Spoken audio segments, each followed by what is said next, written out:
Just- Hey everyone, it's Renee from the Fractional Referral Network. Today I've got the spotlight on Monica Swanson. Monica Swanson is one of my longtime Fractional Referral Network members, and I'm going to let Monica tell you exactly what she does, but I know that it's around digital transformation. Yeah. So Monica, tell us who you are and what kind of work you do. Will do. Thank you, Renee. I am a fractional IT leader. So I'm focusing on fractional CIO or CTO work. I'm not that worried about the exact title of it. It's about the work for me. So I'm focusing on mid-sized companies that don't have a strategic leader. So historically, it's been a president or CFO that have owned the technology. And as the company's growing and they're getting more complex, their IT is getting more complex as well, and they need some expertise to help guide that into their current and future need. So I always think of it as like here's their business need and here's their technology.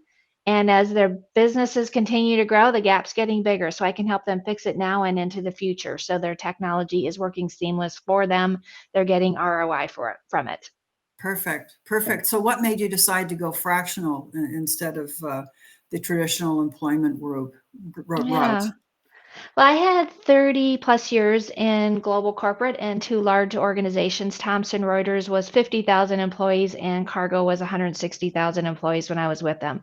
So I had leadership roles in both business and IT. And I was just looking for something a little bit more, I don't know, meaningful, something more that I could control. I felt like sometimes it was like the work coming at me based on the cycle of the organization, what the board needed, et cetera. And I just wanted to have a little bit more control or balance on some of that work. Now, some people are probably laughing like control of your own company, but I think it's more of me driving the direction I want to go, the work I want to do, the companies I want to work with. So that was my aspiration to do this. Yeah, and there's nothing worse than doing work you can do but you don't actually enjoy, right? Yeah, Yeah. yeah. So what do you enjoy most about working this way? The variety. It's also different for me. Like as I mentioned, I've only worked in large global corporate, and I think that provided a lot of validity for me to go out on my own.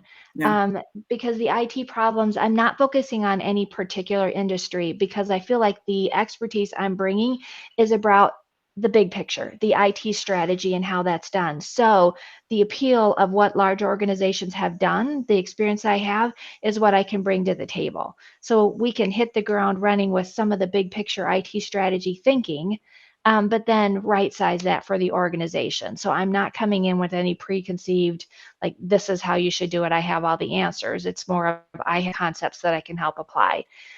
So then I think there's also that you're getting that gratification out of helping. yes, There's been a lot of me's in large global organizations, and I'm focusing more on these mid-size, so I can come in and be a different person and offering different insights and offer that.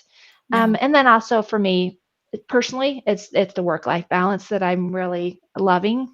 I love that I can, flex in and out as needed and just have a little bit more balance.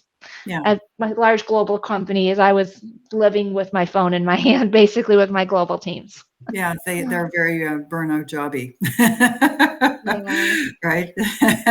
And it's nice to have that balance and to be able to say, well, you know Yeah. what? Today I'm going to go for a walk in the morning, and I'm not going to take a meeting before X hour, or to Yeah. have that flexibility because you get to call the shots, and as long as you're delivering outcomes, nobody cares, right? But when Yeah. you're an employee, you feel guilty going to the bathroom, you know. Yeah. People And eating lunch deliver. at their desks and stuff because they Yeah. can't get it all done. That's not a life, right? Yeah. And delivering outcomes, having that impact on those companies. Yeah, that is Yeah, absolutely. that's the That's big thing. Yeah, that's the absolutely. big thing. Yeah. Making a difference. And I think, when you have that experience from working with large corporations, they've got it all done right. So there's a lot that you can teach aspiring companies. So those mid-sized companies that have big-sized company dreams, you can bring a lot to the table for them because you've learned those systems and the things that they do that makes them run smoothly. You can pop that into a smaller organization, and it allows them to scale the way they want to scale. Correct? Yeah, thanks. Yeah, I believe that as well. I think it's stepping them into that level of maturity. You know, you don't want to do all of it at once. It doesn't make sense. You're not a, 100,000 employee company, and you don't need that level of rigor. But what things should you be considering? What things do you need to step in? So quite often the work that I'm doing as well, it's laying out that roadmap of, this is what we need to do now because this is an issue. This is what we need to consider before you accomplish X or Y, but whatever their goals are. They want to expand their product line. They want to hire more people. They want to, do some mergers and acquisitions. Like, what needs to be in place? What should be true Right. in order to do that successfully from an IT point of view? Excellent. And so, what's one challenge you're working through right now? Have you got anything that's kind of niggling you? Mhm. Yes, yeah, a couple of challenges. So one challenge for me has been sales and marketing. I'd not done that before. I'd walk into a room and here's my name, title, role. I'm done with the sales and marketing. So really honing in on that. And I knew that going into this, but it's a constant evolution, right? It's not like you learn something, check, done. So Yes. I'm just evolving with that learning to take it to the next level, to be more effective in that. And then hopefully it's not only just about landing deals for me, but it's also being clear with my potential clients, have a clear conversation, lead them in a better way so we understand if how I can help them. So that's one of my challenges. And I find as well, another challenge is still educating people on fractional. Yes. Some companies know what fractional is, but I don't think there's as many fractional CIOs, CTO type of people. Definitely some fractional CTOs, a lot of fractional in other disciplines, but that fractional CIO, I feel like I'm opening up some doors there, Good. which is good. It's an opportunity for me, but it's also that education process where some companies have just point blank asked, no, what do you do and why would I need that? And then once I start peeling back the layers, they're going, oh yeah, okay, this could really help us. So Yes, that, and that's the trick, right? To be able to speak mhm, about what you do in a way that allows them to understand the problem that you're solving. So you speak problem focused. This is the problem I solve. And are you dealing with the fallout from this? Because this is what it looks like. And I've got a process to help you through that. Correct? yes, Yeah. correct. Yeah. So you're learning, Monica. You're learning. Constantly. And there are Yeah. great tools in the classroom, free and cheap, that will help you with your sales process. One of them, I can't remember the exact name of it now. Gosh, brain fart. It's a sales coach, but it'll allow you to practice. It's like a whopping $29, and it allows you to practice your sales presentation. It'll help you build a presentation and help you you can go verbally back and forth with it, and it will Yeah. help you handle objections and talk about what you do in a way that's compelling. So that might be worth anybody that wants that. It's a good little tool. Yeah, Um, absolutely. And it's that iterative learning as well. Like, you can't learn yes, everything at once. So yes, I might need to first focus on A, and I've mastered that. Now I need to focus on B. So it's that constant, oh, I need to go yes, back and and practice, retrain, practice, practice, practice. update Yeah. my materials, etc. Yeah. Yeah, Yep. even professional salespeople, people who have had a career in selling, they never stop learning. They're actually probably in any organization, they are the most open to continuous improvement and professional development Mhm. than all other departments. Salespeople, they do that because they know they can't be successful if they don't, and they Yeah. will continue to hone their pitch and problem solve and refine everything until they get it exactly right. They're always working that way, and Mhm. we can learn a lot from salespeople by taking that mindset of continuous learning. Yeah. Um, so what's one piece of advice that you'd give someone starting out as a fractional? Because we've got some newbies on board. Yeah. I obviously the first view is like your products, your service, and all of that, and that makes sense. But I would also definitely tell people don't lose sight of your back office, of Mhm. what you're doing with your behind the scenes processes, because that's what's really going to enable you. Yes. So as you had just said, when you had made a comment about a sales script, build your sales process. Yeah. How are you doing your customer tracking? Do you have a CRM or some other tool that you could use? How are you going to be using AI to help you along? So all of those back office things, I mean, Yes. right away when you're like, oh, I don't want to do X, or I'm spending too much time on Y, behind the scenes. That's your first trigger of maybe you need to invest in you, in your Yes. process, in your business, and not just focus on the front of selling to your customers. Yeah. Yeah. Do you have a favorite tool that you like to use? Well, I invested in HubSpot right away. Well, and when I say invest, it's a free investment because HubSpot's zero to start with. Yeah. So, but it takes the time, right, to get your Yes. information in there and how are you going to use it. So I started with that right away, and I'm so thankful I did, because that's allowed me to jump faster. Yes. So that's definitely something. And then, well, we keep touching on the sales process Yes. because I was brand new to sales. I knew I needed a process. There's research out there on extroverts and introverts and how introverts can actually be really great Oh, salespeople. yes. They're Yeah, fabulous because there's like no pressure. They're not, you know and what I it's mean? Extroverts are like, it's "Ah." yeah. So Introverts I'm an introvert. quietly confident, you know? Oh, thank you. I hope I'm quietly confident, but I have thought through it's more process, right? So thinking through the process, of how I'm going to sell, refining it, reviewing it. So that's those are kind of some of my behind the scenes that I'm always working on. Yeah, and there's a lot in sales, like there are, um, sales is really about asking questions and providing solutions for people. People that get the ick from the thought of doing a sales presentation are people who don't understand what professional selling really is. And professional selling is about finding solutions. It's not about coercing people into buying crap they don't want or need. It's about being, if you don't have a solution for someone's problem, then there's nothing for you to sell.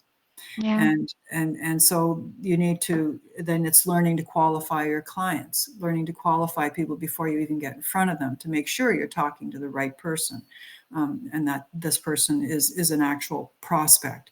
And there's a process, and it's you got to, you keep playing with it and you keep learning. But the more you know about your own business, and the more you have productized your offering, the easier it is for you to find solutions for people that absolutely. match and that are compelling, because then you can speak to a solution to a specific problem rather than airy fairy services that don't really, they don't get it. So wherever there's vague explanations or any kind of confusion, the answer is always going to be no. You need to have a very specific focus on, how does it feel to to be in this problem that you're in, and what would a solution look like for you, and then Yeah. say, well, I've got this thing, you know, Yeah. that kind of conversation. Absolutely. Yeah, Anyway, and it's about weeding out your ideal client as well, because I don't wanna sell something to someone where it's not, a great fit. So that's right. hopefully people are thinking that way as well. It's not, I'm gonna sell no matter what. It's like, no, I'm trying to identify if you're my ideal client, Yes, if my services fit you, and if that's not, right. then we part ways happily. That's right, because yeah, if you try to jam that square peg into the round hole, everybody's going to be unhappy. Mhm. You won't be able to deliver the way you want to deliver, and they won't be receiving what they want to receive, and then you've just created a mess for yourself. So it's far better Mhm. to have all of that clearly laid out. Do you Absolutely. have what's the best piece of advice you've ever received with respect to your business or anything else in life? Yeah. What is molded Monica? Yeah. Actually, this is a piece of advice I got when I was younger in my career, and it was about building your network. Yeah. And I was in a large corporate environment for many years, and people were talking about, oh, internal to the company, but this person, a coach, had said you should also be building your network outside of the company. Yeah. And that is, twofold, because you exist outside of the company as well, but you also should know what's going on outside of the organization.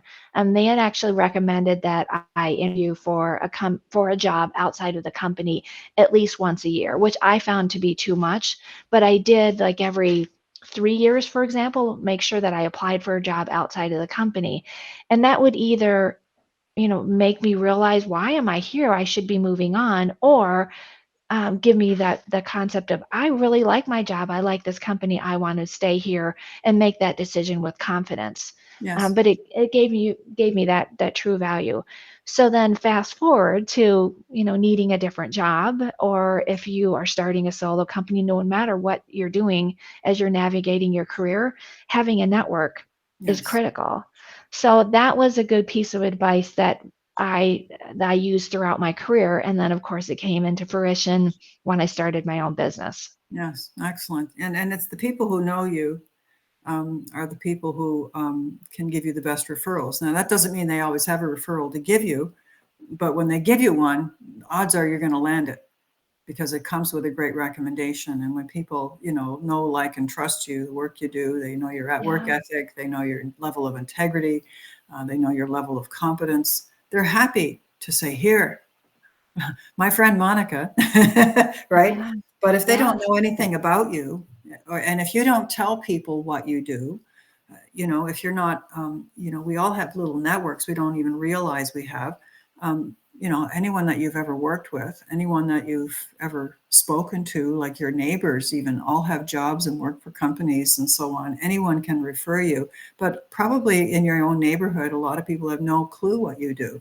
yeah. Right? Well, and I think it's also uncomfortable when people are networking when they just need something. Yes. That doesn't feel great either. No, So if that's the right. first time I'm going to be networking is when I'm asking, you need to be out there, build relationships for the sake of it. How can you help others? And then what goes around comes around. So yeah, That's I would definitely tell people, invest in yourself, build your network all the yes. time, every Yes. day. Excellent. Excellent. Fabulous, Monica. This is it. A real quick and dirty interview. Well, not dirty, but quick and clean. Quick and fabulous interview. Yes, that's it. So thank you so much. I'm going to hit the stop record button now. Thank you. There.